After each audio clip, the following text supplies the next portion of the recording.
दोस्तों, नमस्कार। मेरे चैनल पर आप सभी का बहुत बहुत स्वागत है।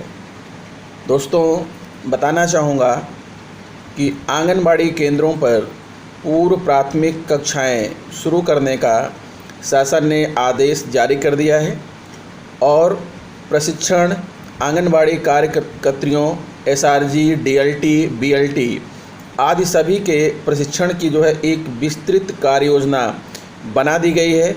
चयन प्रक्रिया प्रस्तावित की गई है। बहुत जल्द ही हमारे आंगनबाड़ी केंद्रों पर पूर्व प्राथमिक कक्षाओं का आयोजन शुरू हो जाएगा। तो आइए मित्रों, बिना देर किए हुए हम ले चलते हैं और आपको दिखाते हैं कि इस संबंध में क्या आदेश जारी हुआ है। हाँ दोस्तों, मैं आपको आदेश दिखाऊं इसके पहले आप ये समरी पढ़ लीजिए, समरी देख लीजिए। सभी बीएसएज, बीईओज एवं एसआरजीज शासन द्वारा एक अत्यंत महत्वपूर्ण निर्णय लिया गया है कि आंगनबाड़ी केंद्रों में पूर्व प्राथमिक शिक्षा प्री प्राइमरी एजुकेशन प्रारंभ की जाए। इसके लिए बाल विकास एवं पुष्टाहार विभाग के साथ समन्वय स्थापित करते हुए एक विस्तृत कार्य योजना बनाई गई है। इसकी पहली कड़ी के रूप में state resource group, district resource group एवं ब्लॉक रिसोर्स ग्रुप के सदस्यों का चयन एवं उनका प्रशिक्षण किया जाना है। संलग्न आदेश ध्यान से पढ़ें। प्रारंभिक पठन एवं अंकीय दक्षता के लक्ष्य को प्राप्त करने के लिए एक बहुत बड़ा कदम है। इसके लिए SCERT द्वारा पूर्व प्राथमिक कक्षाओं हेतु लर्निंग आउटकम्स एवं पाठ्यक्रम विकसित किया गया है। प्रशिक्षण की कार्य योजना यूनिसेफ के सहयोग से विकसित की गई है। इसमें ब्लेंडेड अप्रोच का प्रयोग किया गया है। बीएसएस को इसमें नेतृत्व प्रदान करते हुए ड्राइव करना है। जिलाधिकारी एवं मुख्य विकास अधिकारी महोदय के दिशा निर्देशन में आंगनबाड़ी विभाग से समन्वय स्थापित करते हुए चयन एवं उच्च कोटि का प्रशिक्षण कार्यक्रम संचालित कराने का कष्ट करें। हाँ तो दोस्तों, जैसा कि आप देख सकते हैं, यह आदेश आया है महानिदेशक स्कूल शिक्षा एवं राज्य परियोजना कार्यालय समग्र शिक्षा विद्या भवन निषादगंज लखनऊ से। सेवा में जिलाधिकारी समस्त जनपद उत्तर प्रदेश, मुख्य विकास अधिकारी समस्त जनपद उत्तर प्रदेश। पत्रांक ये है और आदेश दिनांक है 26 अगस्त 2020। विषय: राज्य में आंगनबाड़ी केंद्रों पर गुणवत्तापूर्ण ECCE संचालन हेतु ECCE early child care education संचालन हेतु राज्य स्तर पर SRG, जनपद स्तर पर DLT और परियोजना स्तर पर BLT का गठन एवं उनके क्षमता संवर्धन के संदर्भ में। महोदय, कृपया उपर्युक्त विषयक ECCE के अंतर्गत, मित्रों मैं आपको बताना चाहूँगा कि ये जो टर्मिनोलॉजी आई है ECCE, ये नई शिक्षा नीति के तहत आई है। नई शिक्षा नीति 2020 जिसमें ECCE का जिक्र किया गया है, यानी अर्ली चाइल्ड केयर एजुकेशन। तो कृपया उपयुक्त विषयक ECCE के अंतर्गत पूर्व प्राथमिक कक्षाओं से संबंधित आयु वर्ग 3 से 6 वर्ष के बच्चों हेतु विभिन्न हितधारकों को पूर्व प्राथमिक कक्षाओं से संबंधित अधिगम स्तर एवं गतिविधियों से अभिसिंचित करने के उद्देश्य से समग्र शिक्षा उत्तर प्रदेश द्वारा विभिन्न हितधारकों का अभिमुखीकरण वर्ष 2020-21 में किया जाना है। आप अवगत हैं कि पूर्व प्राथमिक कक्षाओं से संबंधित 3 से 6 आयु वर्ग के बच्चे आंगनबाड़ी केंद्रों में नामांकित हैं। उक्त को ध्यान में रखते हुए शासन द्वारा बाल विकास सेवा एवं पुष्टाहार विभाग एवं बेसिक शिक्षा विभाग के साथ समन्वय स्थापित करने के उद्देश्य से राज्य स्तर पर शाला पूर्व शिक्षा के विभिन्न पहलुओं के निर्धारण हेतु अधोहस्ताक्षरी की अध्यक्षता में राज्य स्तरीय समिति गठित की गई है। समिति द्वारा SCERT द्वारा विकसित शाला पूर्व शिक्षा से संबंधित पाठ्यक्रम आंगनबाड़ी केंद्रों में 3 से 6 आयु वर्ग में नामांकित बच्चों हेतु संस्तुत किया गया है। उक्त हेतु समस्त हितधारकों के अभिमुखीकरण से संबंधित कार्य योजना तैयार की गई है। तत्क्रम में राज्य के आंगनबाड़ी केंद्रों पर गुणवत्तापूर्वक ईसीसी संचालन हेतु राज्य स्तर पर स्टेट रिसोर्स ग्रुप एसआरजी, जनपद स्तर पर डिस्ट्रिक्ट लेवल ट्रेनर डीएलटी और परियोजना स्तर पर डिस्ट्रिक्ट लेवल ट्रेनर बीएलटी का गठन एवं उनका क्षमता संवर्धन औचित्यपूर्ण होगा, जिसकी क्रियान्वयन हेतु निम्न कार्ययोजना प्रस्तावित है। एसआरजी एवं डीएलटी सदस्य हेतु सीडीपीओ एवं मुख्य सेविकाओं के चयन के लिए सभी जनपदों को सूचित किया जाना। सभी जनपदों द्वारा इच्छुक सीडीपीओ एवं मुख्य सेविकाओं का नामांकन किया जाना। नामांकित प्रत्याशियों के ऑनलाइन असेसमेंट टेस्ट का आयोजन किया जाना। मूल्यांकन के पश्चात एसआरजी और डीएलटी के सदस्यों का चयन एवं सभी जनपदों को सूचित किया जाना। राज्य स्तर पर एसआरजी और डीएलटी सदस्यों का ईसीसीई में ऑनलाइन प्रशिक्षण आयोजित करना। परियोजना स्तर पर बीएलटी का गठन किया जाना। प्रस्तावित गठन एवं भूमिका। एसआरजी गठन कुल सदस्य 300 हैं पूरे उत्तर प्रदेश में। प्रति जनपद 4 सदस्य, सीडीपीओ 1, मुख्य सेविका 2, बेसिक शिक्षा के एसआरजी सदस्य 1, कुल मिलाकर के 4 सदस्य प्रत्येक जनपद के लिए। यूनिसेफ के सहयोग से राज्य द्वारा आयोजित ईसीसी प्रशिक्षण में प्रतिभाग करना। राज्य स्तरीय प्रशिक्षण के पश्चात अपने अपने जनपदों पर डीएलटी के सहयोग से बीएलटी का प्रशिक्षण कार्यक्रम आयोजित करना। प्रशिक्षण के पश्चात अपने अपने जनपदों पर डीएलटी के सहयोग से ईसीसीई पर आंगनबाड़ी कार्यकर्त्रियों का प्रशिक्षण कार्यक्रम आयोजित करना। आंगनबाड़ी कार्यकर्त्री के परीक्षण से संबंधित सामयिक सूचना बाल विकास सेवा एवं पुष्टाहार विभाग लखनऊ को प्रदान करना। आंगनबाड़ी केंद्रों में सपोर्टिव सुपरविजन देना एवं बाल विकास सेवा एवं पुष्टाहार विभाग लखनऊ को सपोर्टिव सुपरविजन के तहत सामयिक सूचना प्रदान करना। ये काम तो हो जाएगा मित्रों एसआरजी का। फिर बात आती है डीएलटी। डीएलटी यानी डिस्ट्रिक्ट लेवल ट्रेनर। कुल सदस्य 450 पूरे उत्तर प्रदेश में। प्रति जनपद 6, सीडीपीओ 2, मुख्य सेविका 3, डाइट मेंटर बेसिक शिक्षा विभाग 1। यूनिसेफ के सहयोग से राज्य द्वारा आयोजित ईसीसीई प्रशिक्षण में प्रतिभाग करना। अपने जनपद के एसआरजी सदस्य को आंगनबाड़ी कार्यकर्तियों के प्रशिक्षण के आयोजन एवं संचालन में सहयोग देना। प्री स्कूल एजुकेशन गुणवत्ता निरीक्षण एवं बच्चों के मूल्यांकन के संबंध में प्राथमिक विद्यालय के हेड टीचर को मूलभूत दिशा निर्देश देना। फिर बात आता है बीएलटी।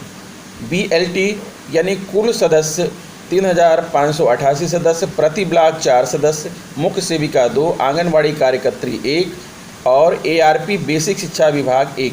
यानी ये कुल 4 सदस्य होंगे बीएलटी के अंतर्गत, जिसे ब्लॉक लेवल जो है ट्रेनर कहा जाएगा। यदि बीएलटी में प्रतिभाग करने हेतु मुख्य सेविका की अनुपलब्धता हो तो आंगनबाड़ी कार्यकर्त्री की संख्या बढ़ाई जा सकती है। अपने ब्लॉक में आंगनबाड़ी कार्यकर्त्री के प्रशिक्षण के आयोजन एवं संचालन में सहयोग देना। प्री स्कूल एजुकेशन गुणवत्ता निरीक्षण एवं बच्चों के मूल्यांकन के संबंध में प्राथमिक विद्यालय के हेड टीचर को मूलभूत दिशा निर्देश देना। ये इनका होगा कार्य। अब आइए देखते हैं प्रस्तावित चयन प्रक्रिया क्या है। एसआरजी और डीएलटी हेतु सीडीपीओ और मुख्य सेविकाओं का चयन। सभी जनपद के जिला कार्यक्रम अधिकारी डीपीओ आईसीडीएस द्वारा 5 सीडीपीओ और 5 मुख्य सेविका का एसआरजी और डीएलटी के सदस्य हेतु नामित किया जाना। फिर नंबर 2 है जनपद द्वारा नामित प्रत्याशियों में निम्नवत में से न्यूनतम एक वांछित अर्हता आवश्यक है। प्रत्याशी ने पोषण अथवा ईसीसीए में प्रशिक्षण प्राप्त किया है। नामित प्रत्याशियों द्वारा जनपद स्तर पर ऑनलाइन असेसमेंट टेस्ट दिया जाना है, जिसकी रचना प्रत्याशी की ईसीसीई पर मूलभूत जानकारी एवं उनके प्रशिक्षण और संवाद कौशल के आकलन हेतु किया गया है। नामित प्रत्याशियों द्वारा ऑनलाइन असेसमेंट टेस्ट अपने अपने जनपद से किसी एंड्रॉयड फ़ोन अथवा कंप्यूटर पर दिया जा सकता है। ऑनलाइन टेस्ट के परिणाम के आधार पर मेरिट लिस्ट तैयार की जाएगी, जिसके अनुसार प्रथम स्थान के सीडीपीओ व प्रथम स्थान के मुख्य सेविका को एसआरजी और दूसरे और तीसरे स्थान के सीडीपीओ और दूसरे और तीसरे स्थान की मुख्य सेविकाओं को डीएलटी हेतु चुना जाएगा। ऑनलाइन टेस्ट में प्रतिभाग करने हेतु इच्छुक 5 सीडीपीओ और 5 मुख्य सेविकाओं के नाम और उनके द्वारा भरे गए आवेदन पत्र संलग्न खा के साथ समग्र शिक्षा उत्तर प्रदेश के ईमेल आईडी पर भेजा जाना है। फिर बीएलटी हेतु एआरपी का चयन नामांकन। एआरपी भाषा हिंदी और अंग्रेजी का चयन या नामांकन बेसिक शिक्षा विभाग द्वारा करना प्रस्तावित है। बीएलटी हेतु मुख्य सेविका का चयन या नामांकन। बीएलटी हेतु मुख्य सेविका का चयन या नामांकन प्रत्येक परियोजना के सीडीपीओ द्वारा प्रस्तावित है। बीएलटी हेतु आंगनबाड़ी कार्यकर्त्री का चयन। बीएलटी हेतु आंगनबाड़ी कार्यकर्त्री का चयन नामांकन प्रत्येक परियोजना के सीडीपीओ द्वारा प्रस्तावित है। नामित आंगनबाड़ी कार्यकर्त्री में निम्नवत वांछित अर्हता आवश्यक है। आंगनबाड़ी कार्यकर्त्री द्वारा भारत सरकार के किसी मान्यता प्राप्त बोर्ड से 10वीं कक्षा उत्तीर्ण कर लिया गया हो। आंगनबाड़ी कार्यकर्त्री केंद्र एवं विभाग के कार्यक्रमों में सक्रियता से भाग लेती तथा स्मार्टफोन के उपयोग से भलीभांति परिचित हो। आंगनबाड़ी कार्यकर्त्री ने विभागीय कार्यक्रम पर प्रशिक्षण प्राप्त किया है। आंगनबाड़ी कार्यकर्त्री ने विभागीय कार्यक्रम पर प्रशिक्षण दिया है। फिर आता है बहुस्तरीय प्रशिक्षण हेतु प्रस्तावित रूपरेखा और स्थल। एसआरजी और डीएलटी प्रशिक्षण। चयन किए गए 300 एसआरजी और 450 डीएलटी सदस्यों को छोटे छोटे समूहों में बेसिक शिक्षा विभाग द्वारा राज्य स्तर पर ऑनलाइन प्लेटफॉर्म पर ऑनलाइन प्रशिक्षण दिया जा सकता है। ऑनलाइन प्लेटफॉर्म वही मित्रों दीक्षा। प्रत्येक समूह में 30 से 50 सदस्य प्रतिभाग कर सकते हैं तथा प्रशिक्षण 15 से 20 समूहों में पूर्ण किया जा सकता है। प्रशिक्षण ब्लेंडेड अप्रोच से किए जा सकते हैं, जिसके माध्यम से प्रतिभागियों को ऑनलाइन ओरिएंटेशन एवं डिजिटल रिसोर्स वीडियोज़ के माध्यम से सेल्फ लर्निंग की सहायता से प्रशिक्षण का कार्यक्रम 5 से 6 दिनों में पूर्ण किया जा सकता है। प्रतिभागियों का ऑनलाइन ओरिएंटेशन ऑनलाइन प्लेटफॉर्म पर प्रशिक्षकों द्वारा किया जाना है, जिसके दौरान डिजिटल रिसोर्स वीडियो के माध्यम से स्वयं किए जाने वाली गतिविधियों पर प्रशिक्षुओं को अवगत कराया जाएगा। उक्त प्रशिक्षण के लिए निम्नलिखित प्रक्रिया प्रस्तावित है। नंबर 2 निरंतर दिनों की प्रथम सत्रों पर ऑनलाइन ओरिएंटेशन। 1 दिन की डिजिटल रिसोर्स वीडियो के माध्यम से सेल्फ लर्निंग। बीएलटी और आंगनबाड़ी कार्यकर्तियों का प्रशिक्षण। बीएलटी और आंगनबाड़ी कार्यकर्तियों का प्रशिक्षण जनपद परियोजना स्तर पर छोटे छोटे समूह या बैच में जनपदों के संबंधित एसआरजी और डीएलटी सदस्यों द्वारा किया जाना है। बीएलटी और आंगनबाड़ी कार्यकर्तियों का प्रशिक्षण 4 दिवस पर पूर्ण किया जाना है। उक्त कार्य योजना के क्रियान्वयन हेतु प्रस्तावित समय सारणी संलग्न है। अब देखिए यहाँ पर मित्रों समय सारणी भी दे दिया गया है। प्रशिक्षण संसाधन। उक्त बहुस्तरीय प्रशिक्षण के संचालन हेतु तथा प्रशिक्षण के ब्लेंडेड अप्रोच को ध्यान में रखते हुए यूनिसेफ द्वारा निम्नवत साधन विकसित किया जा रहे हैं। ट्रेनिंग और ट्रेनर्स मॉड्यूल। यह मॉड्यूल प्रशिक्षकों द्वारा प्रशिक्षुओं को मास्टर ट्रेनर के रूप में तैयार करने हेतु मार्गदर्शन के लिए है। सहायक पर्यवेक्षण सपोर्टिव सुपरविजन हस्तपुस्तिका। यह हस्तपुस्तिका मुख्य सेविकाओं एवं सीडीपीओ द्वारा आंगनबाड़ी कार्यकर्तियों को केंद्र पर गुणवत्तापूर्ण शाला पूर्व शिक्षा के संचालन हेतु मार्गदर्शन के लिए है। फिर बाल मूल्यांकन हस्तपुस्तिका। यह हस्तपुस्तिका मुख्य सेविकाओं द्वारा आंगनबाड़ी कार्यकर्तियों को केंद्र पर आने वाले 3 से 6 आयु वर्ग के बच्चों के विकास एवं अधिगम स्तर के तथा केंद्र पर शाला पूर्व शिक्षा के संचालन के लिए प्रयोग किए जाने वाली पद्धतियों के आकलन हेतु मार्गदर्शन एवं सहयोग के लिए है।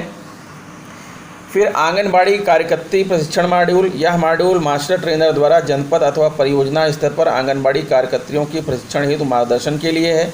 फिर अगला है आंगनबाड़ी कार्यकर्त्री गतिविधि हस्तपुस्तिका। यह पुस्तिका कार्यकर्त्री को केंद्र पर दैनिक दिनचर्या की गतिविधियों के संचालन हेतु मार्गदर्शन के लिए है, जिसका उपयोग प्रशिक्षण के क्रियान्वयन के लिए आवश्यक नहीं है। प्रति स्तर पर प्रशिक्षण हेतु निम्नवत संसाधन उपलब्ध एवं प्रयोग कराया जाना है। एसआरजी एवं DLT. Training of trainers module. सहायक पर्यवेक्षण सपोर्टिव सुपरविजन हस्तपुस्तिका। बाल मूल्यांकन हस्तपुस्तिका। आंगनबाड़ी कार्यकर्त्री प्रशिक्षण मॉड्यूल। बीएलटी पर आंगनबाड़ी कार्यकर्त्री प्रशिक्षण मॉड्यूल, सहायक पर्यवेक्षण सपोर्टिव सुपरविजन हस्तपुस्तिका, बाल मूल्यांकन हस्तपुस्तिका। और आंगनबाड़ी कार्यकर्तियों को आंगनबाड़ी कार्यकर्त्री गतिविधि हस्तपुस्तिका। अब यह है कि उक्त संसाधनों को प्रशिक्षण के ब्लेंडेड अप्रोच को ध्यान में रखते हुए कुछ यूनिसेफ द्वारा विकसित किया जा रहा है।